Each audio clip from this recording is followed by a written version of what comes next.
ঐতিহাসিক জলসা। ভবানীপ্রসাদ মজুমদার। 3 দিন 3 রাত গালে ঠেসে পান, গান জোর গেয়েছিল চেঙ্গিস খান। তাক ধিন ধিন তাক তেরে কেটে ধিন, তবলাতে কে ছিলেন আলাউদ্দিন।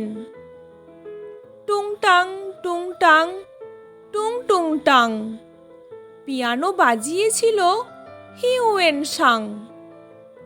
সারেগামা পাধানিসা হারমোনিয়াম, মমতাজ বেগমের ঝরেছিল ঘাম। বাদশাহ শাহজাহান বাজালেন ঢোল, সাথে নিয়ে 1700 করতাল ও খোল। জলসাতে ছিল আরো মজার জিনিস, সব নাকি লিখে গেছে মেগাস্থিনিস।